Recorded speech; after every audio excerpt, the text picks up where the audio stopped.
बिल्कुल छोटी जी मशीन है तो पिछली साइड है बों वाली है तो अगले वेखो अगू कटाई करती जाती है तो आधी च दाने पिछे छापा खुलेंदे ते बों ढह वंदा चेक कर सकते हो। अस्सलाम वालेकुम दोस्तों, की हाल चाल है। उम्मीद करदा तुम सारे ठीक ठाक होणगे ते बिल्कुल खुश बदे दोस्तों। ते अज दा आपां करदे हां नवां स्टार्ट। उम्मीद करदा तुम सारे ठीक ठाक होणगे ते सारे भाइयों हो गया वेलकम पंजाबी मुंडे दे व्लॉग ते अज दे दोस्तों जो व्लॉग है बड़ा अच्छा ही ते प्यारा ते बड़ा मतलब के कीमती साडा व्लॉग है। किस तरह क्योंकि साढ़े इत्थे लगी है नेड़े आए कुछ रंधे कटाई कराने वाली है किला ते मशीन आई है हार्वेस्टर जी फोन एक साइड दाने मतलब कि सारा काम कट्ठा हो तो मैं चेक करेंदा मतलब विजिट करेंदा चेक करो किस तरह वो काम कर देते। जिस भाई नहीं करा चैनल सब्सक्राइब किया हो जल्दी जल्दी कर दे सब्सक्राइब। दोस्तों शाम का टाइम होया खुलता है तो आज चेक कर सकते हो। बिल्कुल तुम्हें मौसम भी खिंदा साढ़े को हवा खुली हुई है चेक करो चेक कर लो। तो मैं तुम चेक करेंदा जी मशीन लगी अजान ही हो रही है शाम की मगरिब का टाइम हो गया तो मैं इतों मशीन थोड़ा दूर खलोता मैं तुम जूम करके भी खाइंदा तो मोर तुम मैं अग्गा जा भी खाइंदा विजिट होता अग्गा करेंदा अ चेक कर सकते हो। आ लगी है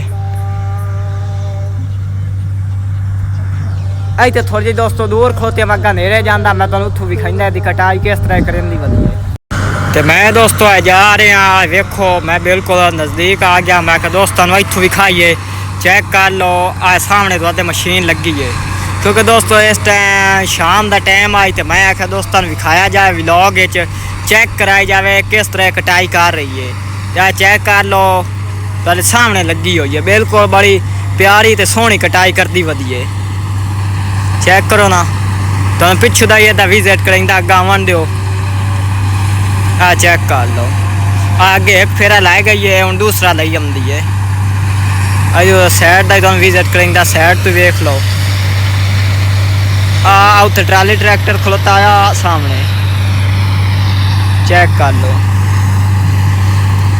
क्योंकि दोस्तों वे शोर ही आमदा करती है क्योंकि शाम का ही टाइम है जो है ना शोर इस टाइम घट होंदा है ना तो हूँ मशीन लगी है तो शोर ज़्यादा आ रहा है चेक कर लो तो सामने भाई मशीन चलती पई है।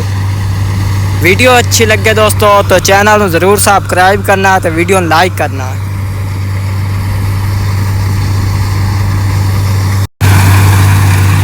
चेक कर लो भाई दोस्तों बिल्कुल नज़दीक आ गई है मशीन ये तो बैक साइड ही चेक करेंगे हाँ तो अगू आ कटाई चेक कर सकते हो जिस तरह हो रही है। एक ड्राइवर भाई विच बैठे ना वेख लो बिल्कुल छोटी जी मशीन है तो पिछली साइड है बों वाली है तो अगले वेखो अगू कटाई करती जाती है तो आधी च दाने पिछे छापा खुलेंदे तो बों ढह वंदा चेक कर सकते हो। तुहाडे सामने भाई मशीन तुहाडे अखी दे सामने चलती चेक कर लो दोस्तों स्लो स्लो ये वजह तो लाई जाता है क्योंकि दोस्तों ये जड़ा ना हेठो साड़ी है ना मतलब क्यारा वो है कमान ही लाया हुआ तो अजो असा गड्डी है गंदा मी कट्ठा काम हो चेक कर लो शाम के टाइम केड़ा मंजर प्यारा है।